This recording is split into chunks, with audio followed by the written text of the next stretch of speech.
Good afternoon, everybody. Thank you so much for joining us today in this mastermind on customer trust in struggling brands. I'm just going to quickly run you through some housekeeping. My name is Maria Pombo. I'm one of the directors of the EACTP. The session will be recorded, so please stay mute if you can. Please put all your questions in the chat box if you have any questions while the presentation is being delivered. And be sure to participate as much as you like in the open discussions.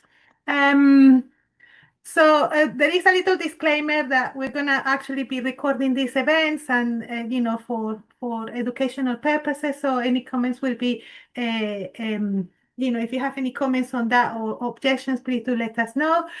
For those who don't know the EACTP, we are a growing professional body. We are self-regulated and we give a voice to turnaround professionals practicing in the discipline of turnaround and restructuring in many jurisdictions. Our free course of the business is education, so we actually have we have developed our own certified turnaround accreditation in the form of a course. We also provide accreditation to those who actually, that's the course is CTA accreditation and the CTP. And we also have the corporate membership, which is designated for those employers who invest in their employees and in developing their educational program. We also do other educational formation for our members participating in this type of mastermind, which is part of the continuous professional development points. And of course, we always try to collaborate with other, organizations like the Turnaround Management Association, who is one of our partners. You can follow us in these links. We have our own website. We have a YouTube channel and a LinkedIn channel as well. So do like us, our post, and follow us. We also have, we encourage you to actually come to our events. Our events, we go one interesting one coming on the 19th of November, Redefining Purposes and Handling Career and Transitions with Scott and Anton leading this mastermind. And we have another one coming in December, the days to be advised. So keep an eye out for what is coming. And in the next slide, we have the other networking events that we're running across Europe. There is the TMA annual conference in both in Germany and in the UK starting in November. So keep an eye on those if you guys like to actually do the networking. Sorry, for some reason, my presentation is just going on its own. Just for today, Mastermind, there is a quick introduction by one of our speakers, and then we have 5 minutes on introduction overview on the subject, which is another 5 minutes. Share your insights and statements, the breakout rooms, which is basically where we actually have a few minutes to discuss the statements that our speakers wanted to talk about. Then when we come back, we'll have a group discussions on our findings on the breakout rooms. And then just before we finish the session, we're piloting today the Bright Minds Together, which is basically peer consulting, and it's about 10 minutes presentation where we can, if you have a current issue in your current work or current case that you want to discuss, please share it with the group or put us a note in the chat and say that you have an issue to discuss, that you want help from your peers, and then we'll take that opportunity to actually have a chat among ourselves and find a solution. So without further ado, I will hand over the floor to my colleague Boudewijn, who will be our speaker for today. Thank you. Boud, yours. Thank you, Maria. Thank you very much. My name is quick introduction. My name is Boudewijn Wellink.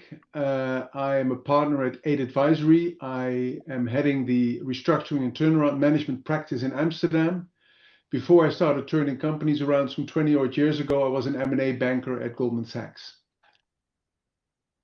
So let's go on to the topic of the day, which is struggling brands. So we're not talking marketing, but we're really talking brands or companies with their products and brands and services in a turnaround or a distress situation. So what you often see is when a company is in free fall, in distress, stakeholders, lenders, customers, suppliers start to abandon the ship because of the negative narrative. Everybody's afraid that they might lose, either have products that don't work or might even lose money as lenders. All kinds of reasons why they think they should turn away. And what is crucial from my point of view is, you have to have your 13-week cash flow in order as soon as possible, but also take control of the narrative. So you need to start gaining control over the storyline of the company. So what's going on? Start engaging stakeholders, tell them where you are, what you're going to do, and what's going to happen next. And that is crucial. So one example, just to set the scene before we go into some examples of statements that we want to discuss with you today, is I was a turnaround CEO appointed by the shareholders and the lenders of a company that produced and also serviced and maintained assets, security assets at airports around Europe. We also delivered products in the US. This company had been rock solid for many years, very profitable, and because of a number of strategic missteps, it became from stress to distress. So what happened is that at some point we had to stretch creditors, and that was before I came in. So when I came in, the creditors were already heavily stretched, and there was rumor in the market because the company had never done that before.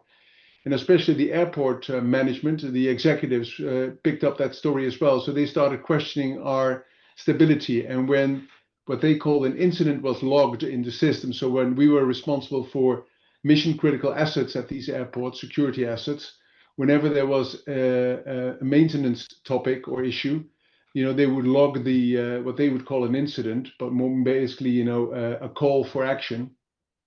And if we wouldn't follow up straight away, they would raise the point directly to the senior management at the company I was heading to say, what's going on? What are the issues?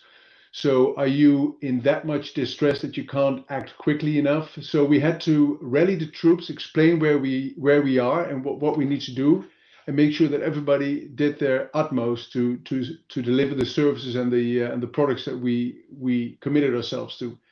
So what we also did was we kept on working on tenders. So whenever we won a tender or we did a factory acceptance test in the US, for example, with the TSA at airports, we would broadcast it very broadly on social platforms, social media, and also in newsletters. And I was going to these executives of the airports that we were working for regularly to keep them up to date. And I would also take that news with us. So, just to show that we have a future, there is perspective. We have issues and we were addressing these issues, and I would explain what we were doing about it. So we would just keep them engaged, and I think that was crucial to keep going, because if they would turn away, it would have been the end of the story. In the very end, so we had to recapitalize the company, and we ended up selling it to a Japanese conglomerate, and that was the survival of the company in the end. Otherwise, we wouldn't have made it. But what was interesting, a flip coin of this communication side and to have a good narrative to your stakeholders is when I gathered the top 50 officials in the offices in the company, just to be completely transparent about a situation. I said, okay, guys, this is the story. We need to take action. We need to take measures. We need to cut costs, and this is also going to have an impact on our headcount and all these things. So, and I just shared the numbers, which hadn't been done before. So I took them on board in terms of all the challenges we had. And so far, so good. So I think that is very important to do. But the flip side of the coin is that I told them, guys, this is really, it's guys and girls, so it was a mix, but we have to keep this within the room. This is very sensitive. We are not in good shape, but if word comes to the street and that we're really that weak, people will start running away, and we're going to have a herd behavior. So that said, within an hour after my town hall meeting, the powwow that I'd organized, I got an executive from a US airport that we just won a tender on the phone and said, okay, I hear that you guys are going insolvent. What's going on? So what is also extremely important is the discipline within your team. So a narrative is very important. Communication is very important to keep everybody aligned and to keep them included into the work that needs to be done and all the changes that need to be transformations that need to be done, but make sure that everybody is also aware of the sensitivity of the information that you're sharing. So that's just a couple of comments on a specific situation. What I like to suggest is to go on to the next slide and go through the statements that we have defined within the EACTP that we would like you to discuss in the breakout rooms. And the idea is really to talk about your experience, your views on these statements. So there's no true or false. It's really, that's the nice thing about these mastermind events. You come together with like-minded practitioners. You bring a wealth of information and experience with you. So please share with each other and just give your view on these statements. And I hand over to Helen, who is also going to share these statements in the chat, I understood, so that you can actually pick your, because we can't discuss all of them, but you have to pick a couple of them. Helen will explain, and then we'll come back later on and discuss it in more detail. Helen? Great, thank you. I've got 3 breakout rooms set up. There'll be 5 of you in each room. So I'm just attaching a copy of Bowd's slides, unless you want to take a screenshot, if you can quickly while you're there. I'm just going to attach here we go. There we go. Helen, do I stop sharing? I'm sorry, I have some technical difficulties with my PowerPoint today. Do I stop sharing now, or? You're still there. Yeah, I'd leave it up just so people can, if they can take a screenshot of it. I'm just trying to attach the image. So sure. we can't share it in the breakout room themselves. So bear with me. Let me see if I can copy and paste the image. Well, while you're doing that, but can I ask you, you know, this partner that came from the US and asked you, are you guys going, I hear you guys are going insolvent. Well, how did you deal with that question? How with that statement from the guy from America? I basically said, we're not. No, we have some challenges, and I explained it. And from there on, I had a monthly update, and at some point even a bi-weekly update with that CEO, with that executive, and just to keep them informed on where we were. So during the whole M&A process, I kept them involved in where we were in the process, and when the signing was due, when the closing was due, etc. So just to keep them aligned with what we were doing. So initially I could counter that, but I had to be open. We have issues, and we are looking for a new shareholder, a new capital. Otherwise, it's not going to work. And the whole story was also based, we had strategic missteps, but on the other side, we were gaining a lot of business. So we needed working capital to sort of turn the company around, and that we were lacking. And that's the reason why we're looking for a new shareholder. So the story itself was very logical and rational, but it needed to be updated very regularly. So that's what I did. So I turned it basically into a challenge, into an opportunity, because we got very well aligned as 2 executives of 2 separate companies, and I was his supplier, of course, and he was my client. But it worked very well. It's better just to be very open about where you are. Did you have to control the information that went out to separate, depending on the people that needed the information to be fed, or you mean internally or externally? Both internally and externally.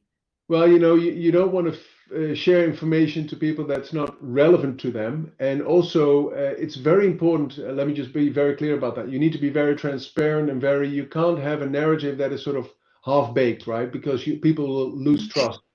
And trust is the most important thing you have in the turnaround. Without it, you're done. You're dead in the water. No amount of money can help you. So,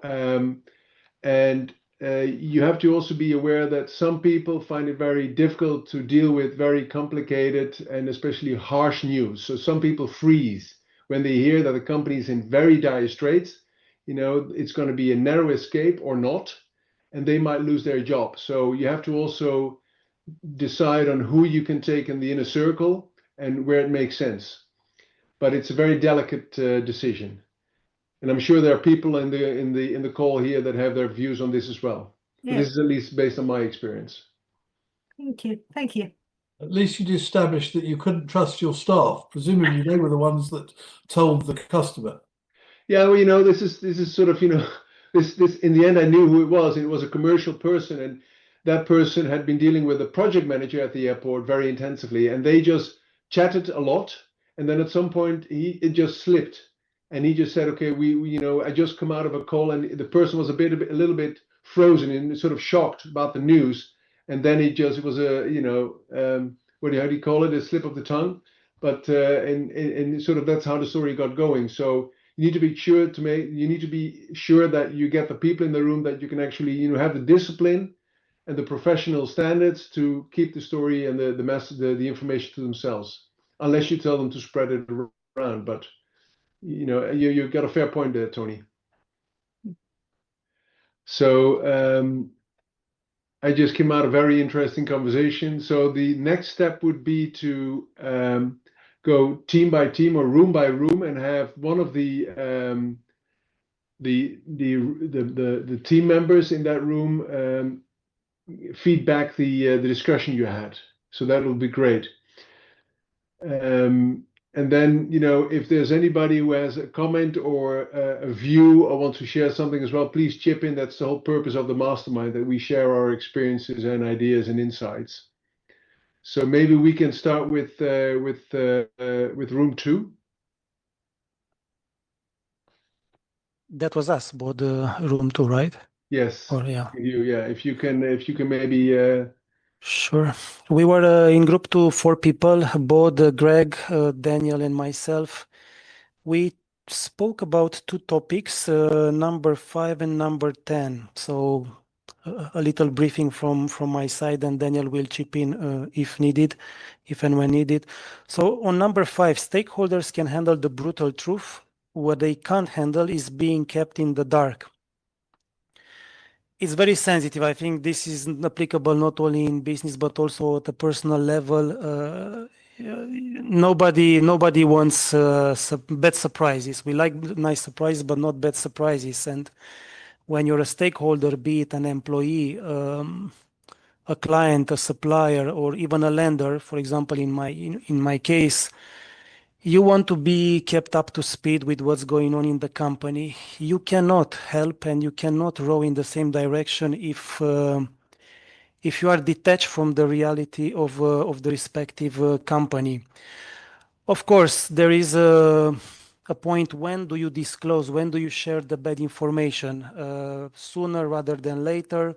There is a risk of creating unnecessary panic, but then on the other side, you don't want to be held responsible for not disclosing the information or doing it too late.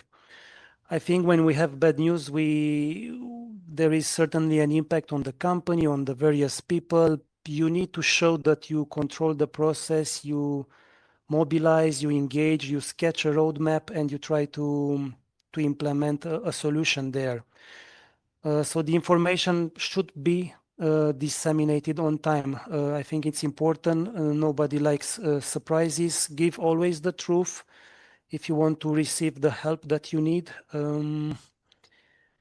It's sensitive, it's judgment-based, it's a soft skill. You need the leadership to convey the right message at the right time to the right people. So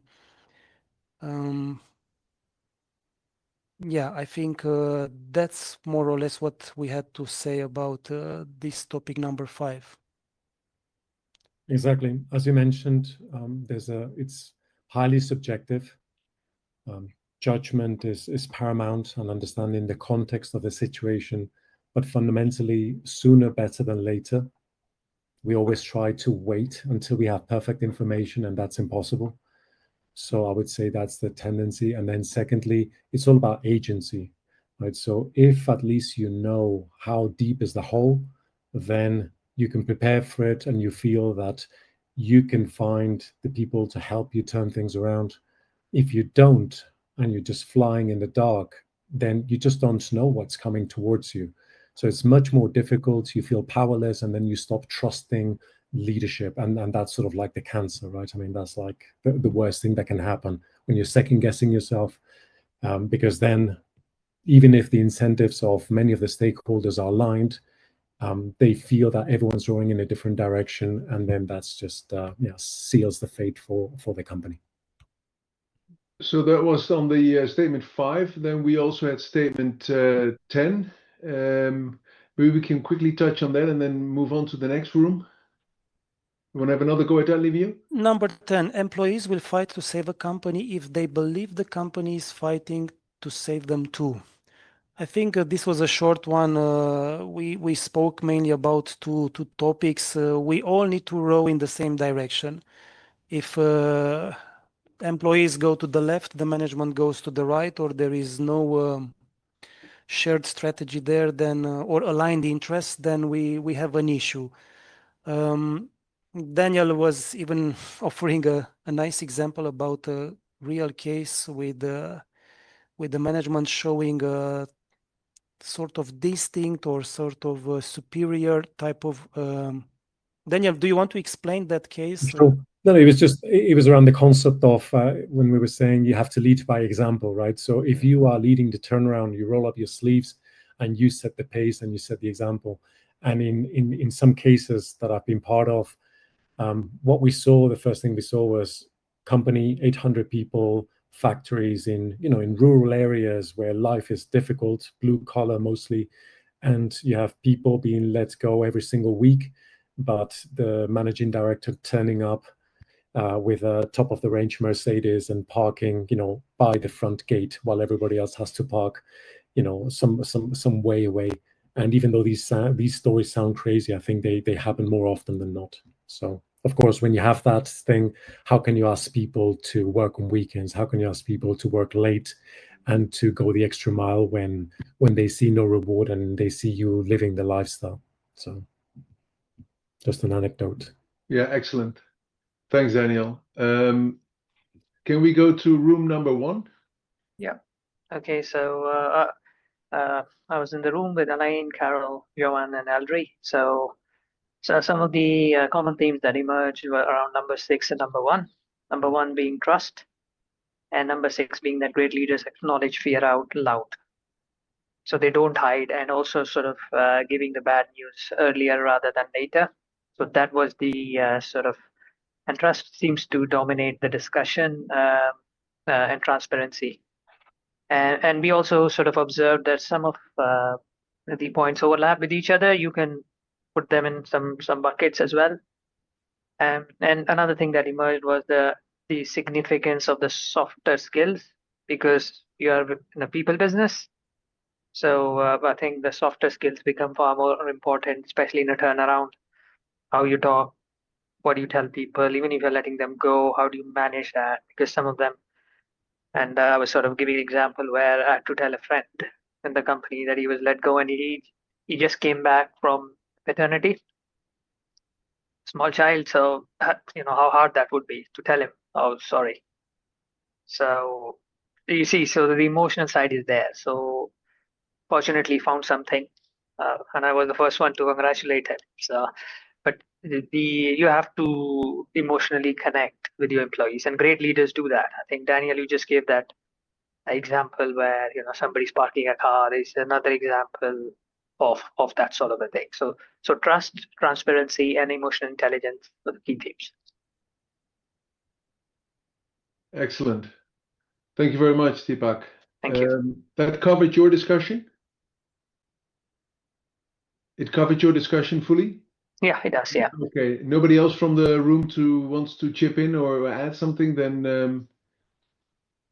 we'll move on to room number 3, please. Room number 3, it was me, Paul, Matthias, and of course, Tony.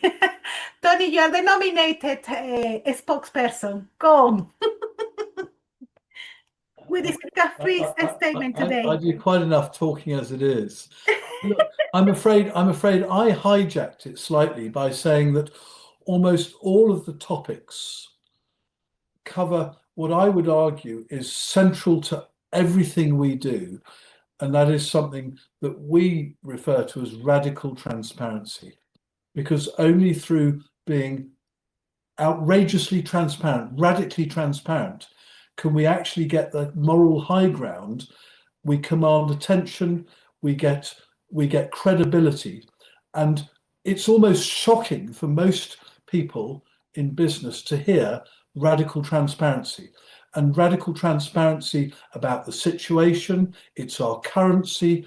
It almost shocks people into being prepared to start listening, you know, and it actually gives us the credibility, I would believe, I argue, to actually articulate a solution. And, you know, if anyone's got a different answer, then at least we might contemplate it, because I buy into what was said earlier, which is, you know, we don't know the answer always, but it's some form of 80-20, because it could be argued that the early answer, the early execution of something always beats putting off trying to find a perfect solution. We are in the triage tent, and that's why we have to make decisions and implement them quickly. We also talked about being scared and fear, and it's entirely common where especially directors might be concerned about their personal liability, or creditors, banks, lenders might fear for their job or be concerned about losing money. And again, back to this radical transparency piece, you know, normally, you know, there isn't really much argument about what to do. People might be angry, people might be scared, but at the end of the day, we're dealing with some form of grief. We're dealing with fear, and we need to articulate it and deal with it and address it. And frankly, it's often when it's entirely appropriate for people to resign. And this radical transparency piece, dealing with the fear, allows us to articulate where everyone in the room is, so that we can empathize with them, because they know we understand where they're coming from. Does that cut it, Maria? Yes, the empathy bit is quite interesting, because Matthias actually was talking about his case studies in terms of the fears that some of the stakeholders will have, and how, you know, leaders will address those fears. For some could be personal liabilities, for some will be jobs, and, you know, it's addressing each fear. But at the same time, what I found with fear itself is the withholding of information.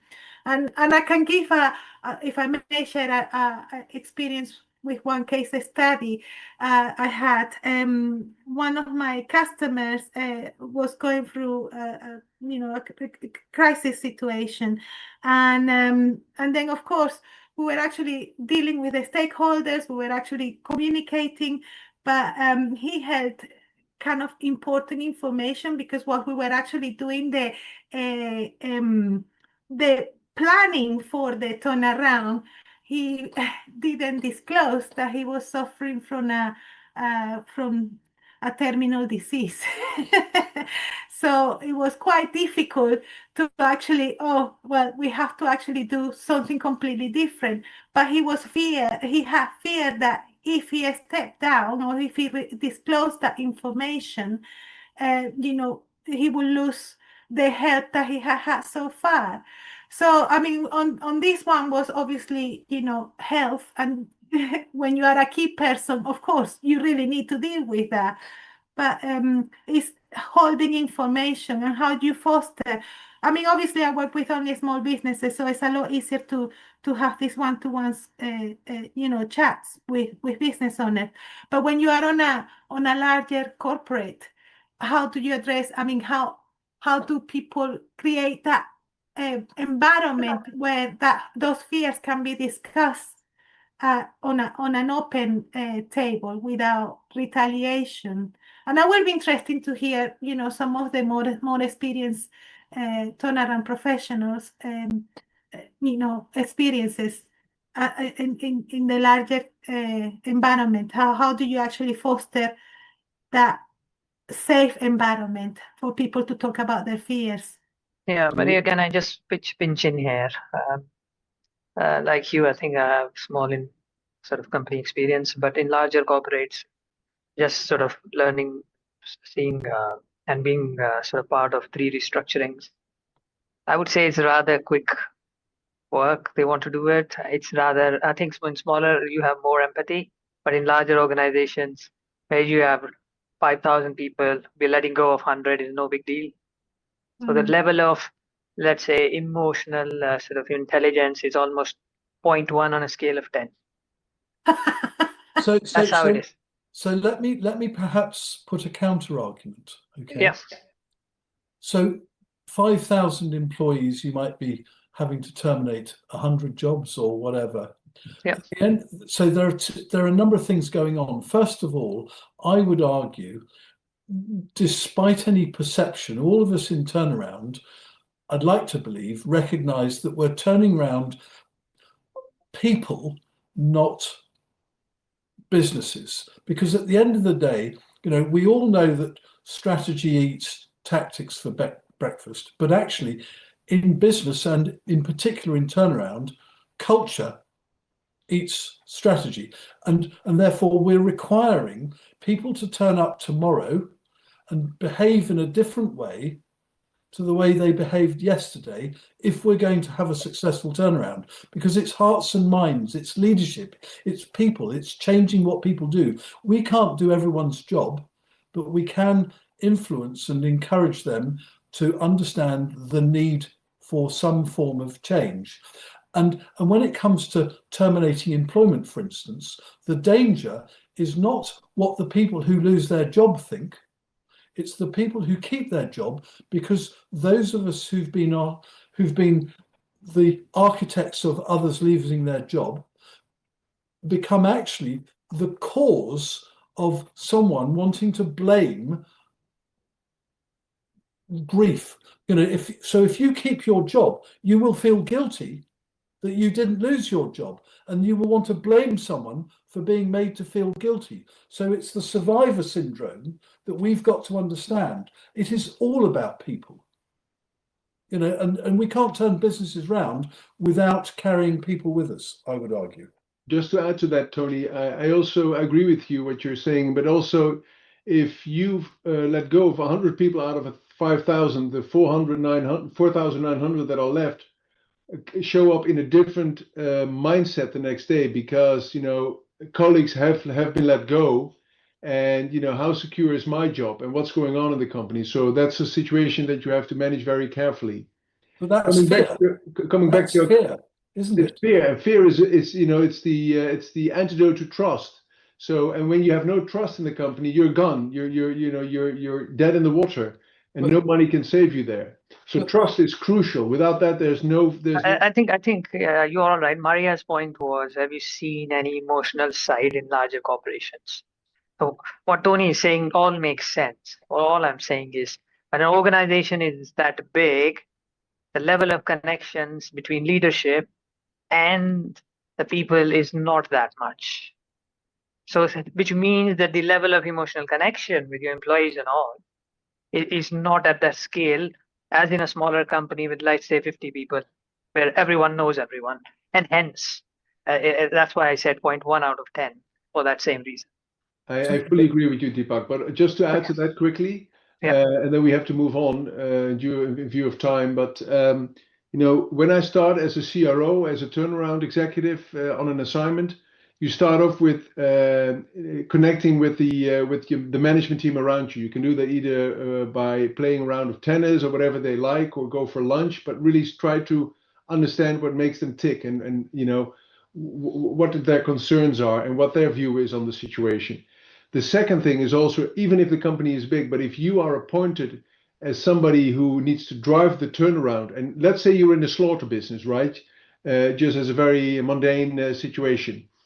If you, and it's a 24/7 operation, for example, if you spend one night shift working in the slaughterhouse and you work alongside the team, those 4,000 or 5,000 people will have heard about it the next couple of days, that you're not afraid to get your hands dirty, and you want to understand what's going on in the business. I've done that a couple of times, and it's magic. It really unlocks magic, because finally somebody who's up there in the ivory tower comes down and wants to understand what's going on. It doesn't solve the problem, the underlying problem of the company, but at least you get credibility. And when you then come with bad news, there's a different story to tell. It's called leadership. But let me just talk about fear in a second. Fear is a real danger, because the human reaction to fear normally is to freeze. Yeah. And if you create fear in an organization, no one will be doing any work, big or small. I think fear also brings, Tony, I think you have spot on. It also brings that the good employees will start looking elsewhere.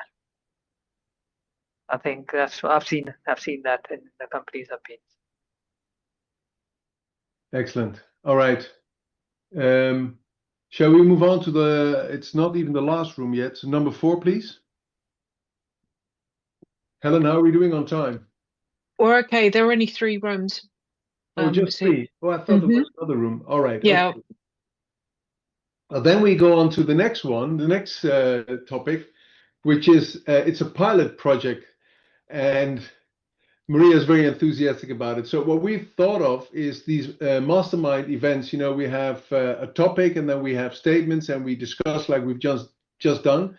But what is also interesting is to see if within the room there's someone who has an issue at hand, a challenge that you would like to share with the rest, you know, the other practitioners, on a no names basis, so that you can share the situation you're in, and maybe get their input and their insights, and maybe their experience or that they've had in similar situations. So it's the first time we do this, so you know, probably nobody has really prepared anything. It came also to us in an email, in an update, you know, in a message that we're going to do this. But so basically, who has the courage to take the stand? You will have eternal fame, because if we've done this 100 times, your name will still be remembered as the first person who took the stand. Go on, Carol. Carol. You're the brave one. But I cannot disclosure so much, but I'm learning. I'm a turnaround student, let's say. I bought the book, I'm reading, and my plan is to go for the certification next year. But I'm a strategy manager for one of the biggest tier 1 suppliers in the automotive industry. Then you can imagine in Germany why I'm so interested to learn about turnaround, but also to avoid that the company goes to this direction, right? And now that we see this big struggle, so I'm really careful to share the challenge without disclosing much, but I would say a big challenge is the whole customer base is suffering, is shrinking. And as a tier 1 supplier being in that situation, we are seeing the impact in that. So yeah, it's a big transformation in the German industry. Not only in the German industry, I think it's the whole Europe situation. And I don't know if you ever saw the situation running in different industries that maybe I can also study about, because this is also interesting to see. So Carol, I'm dealing with exactly the same situation. In UK, so I'm advising a lot of Ford dealerships in UK, okay? And the problem is this: in UK, Ford is subject to huge penalties, because if you don't manufacture the right percentage number of electronic cars, you have to pay up to £10,000 per car shortfall of your percentage. And Ford's fine for last year ran to many hundreds of millions, although it was waived. So I'm advising these Ford dealerships who are now seeing a complete collapse of their cars. Ford have pulled out of selling a lot of new cars, a complete collapse of an industry. What do you do next? Well, you know, it's relatively straightforward. It's quite hard, and it's a difficult message. But we are closing dealerships. We're reducing the size. We're moving to a much more maintenance. And if we get lucky, the Ford dealerships will be selling Chinese electric cars. Yeah. Carol, I'm having the same problem, and I'm actually with Tony on that. While he deals with the new car dealership, I deal with the second-hand dealerships. And what we find is because here in the UK, the government has this strict rule of meeting the net zero for 2030, and they're pushing so much electric cars. First of all, electric cars are a lot more expensive than the normal, petrol cars, petrol run and mechanic cars. But the worst thing is that a lot of the, obviously the big manufacturers have been pushing the electrics forward, but not the rest of the supply chain. So mechanics, repairing an electric car is so expensive, and the lead time, especially if you need specialist technicians to work on the electric cars, and the lead time is so long, the customers just give up. They don't wait for them anymore, so they go on and they buy another car that is already made. So we're seeing a lot of shrinking in customer base for even the second-hand car because there are not enough stock out there. So even what we used to have in the past, fleet cars, company cars that were on the, a lot of companies used to have a lot of fleet that they would shift after 3 years, and I will go on to the second-hand car industry. That doesn't happen anymore. So it's a very interesting time, and it's a very interesting industry that you are working with, because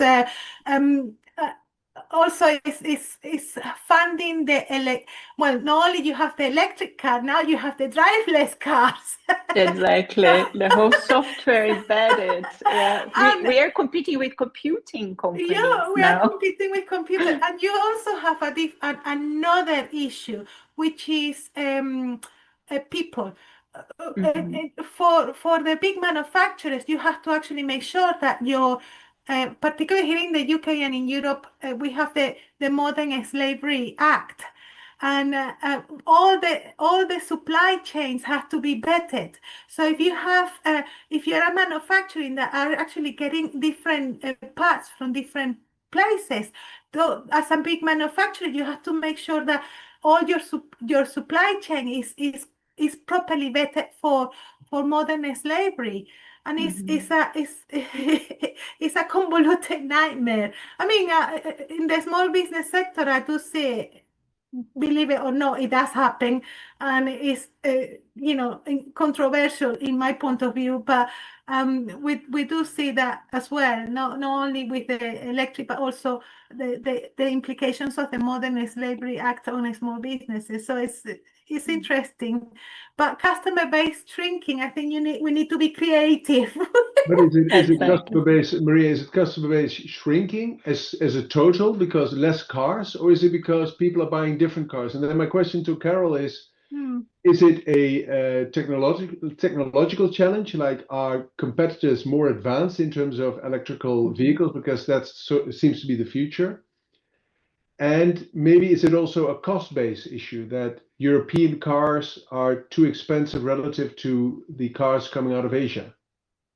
Yeah, I think it's both factors, and also the new architecture of the cars of the future. They're different. They demand less hardware, more software. The challenge on the technology, the Chinese technology is much better, more cheaper, and much faster. They're much faster than we are, and it's really being hard to compete in this scenario. And also the OEMs impact, because they also, so it's a whole chain, right, effect. So when we see the OEMs moving to China or closing plants here because in Europe is too expensive to keep, I think it's a whole consequence in the whole value chain. We see the whole supply chain tier 2 going to tier 1, or the OEMs developing software in-house, so they don't need any more tier 1, tier 2 for some development. So even the OEM is competing now with some solutions. Yeah. So it's a lot of uncertainty. So Maria said the point, it's a whole transformation of the industry, and we're still learning with it. How is going to be the future? So it's no longer tending to go, let's be successful like it was in the past. There is no more going back to the past. a totally Yes. new future. Yeah. My 2 cents on your situation, Carol, would be, what you are witnessing and what you are describing is indeed a complete transformation, accelerated complete transformation of the environment. So the one thing perhaps that you can start from is to have a few scenarios, because no one knows the future. There is no crystal ball, but there is probably an infinity of possible scenarios, but there's probably no more than 2 or 3 most likely scenarios in terms of demand volumes, in terms of where this demand is going to come from, in terms of what type of vehicles and what type of technology in the vehicles or platforms this is going to create, and have these 2-3 scenarios. Then for these 2-3 main scenarios, think through all the consequences for your company.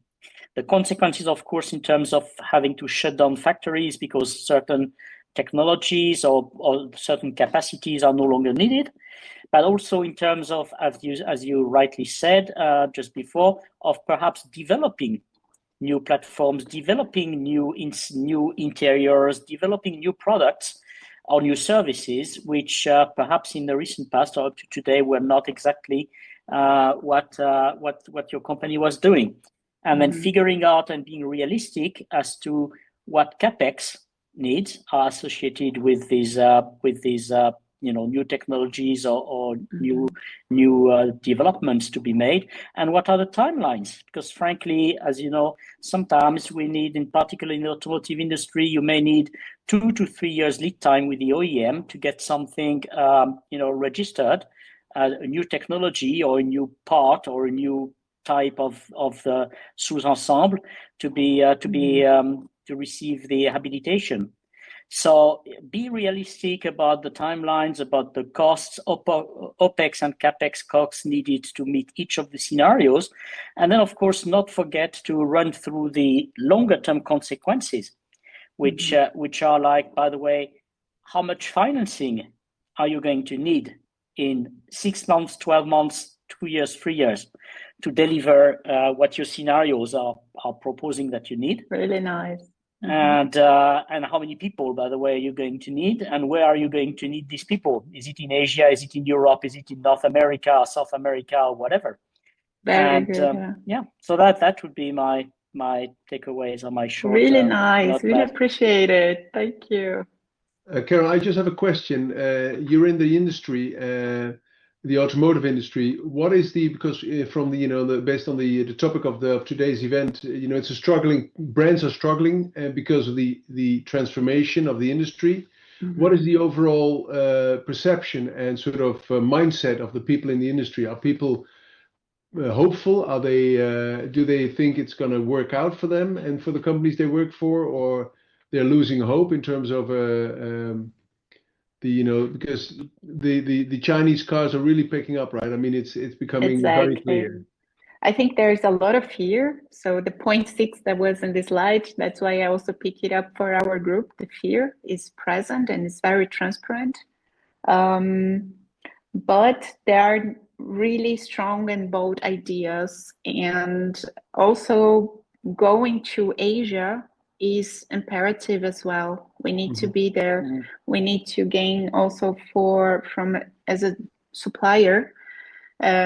We gain more business going to Asia than when we quote from Europe, for example, because we are too slow. They have a lot of know-how and technology in place. So how to make better use of it? This is also a good question to make. And yeah, but it's a mixed feeling, I would say. We have both ideas. We have a lot of know-how and technology in-house, in Europe in general, also from the OEM part. But yeah, we need to be agile. I would say in Europe, we need to be more agile.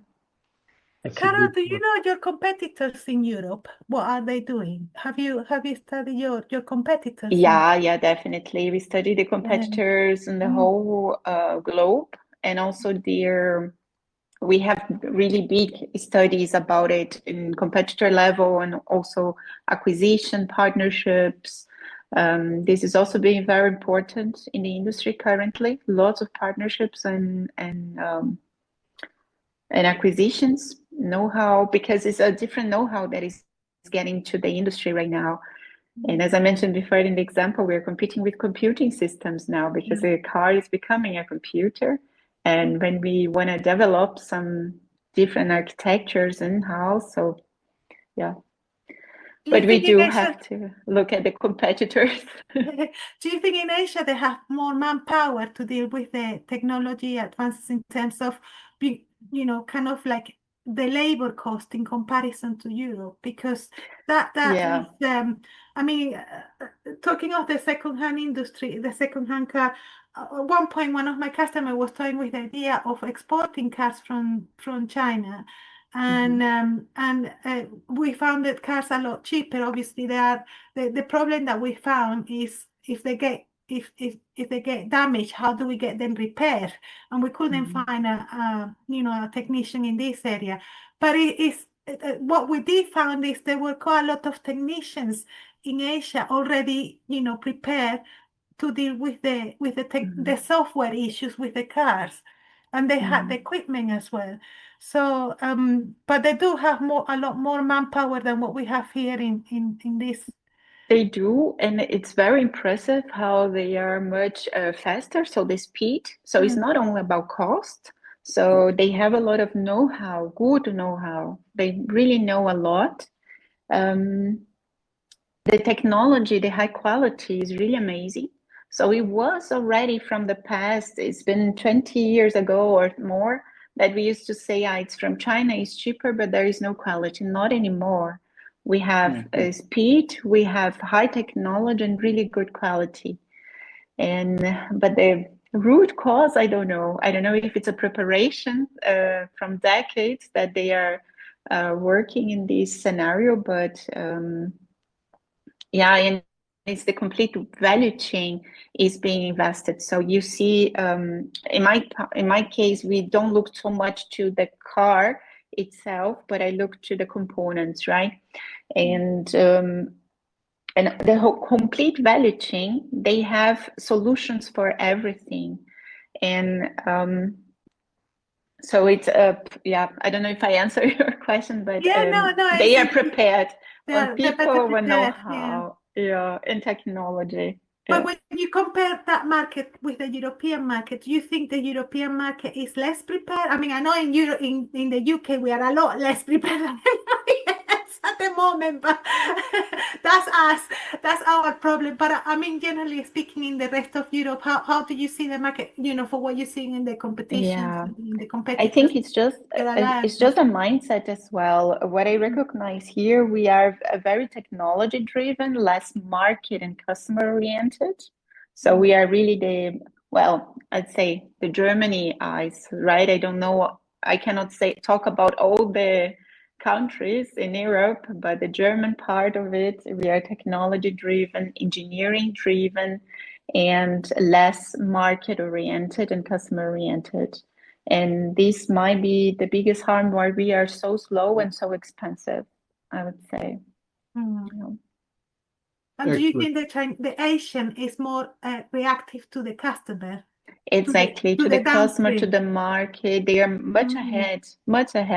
When we talk about autonomous driving, there are many levels. They are much further than we are here. Also in the infrastructure, in the towns and the cities, they are already much more prepared. Yeah. Interesting. Thank you, Carol.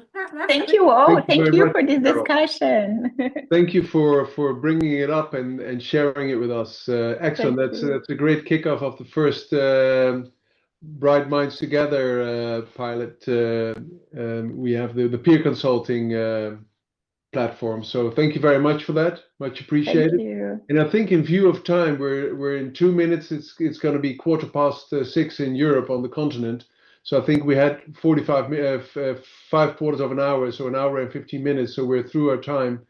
So I would like to thank you all for participating and joining us today, and hope to see you again very soon. Thank you very much. Have a great evening. Thank you. Thank you, everyone. Bye-bye. Thank you, everyone. Bye. Thank you. Bye. Thank you. Thank you.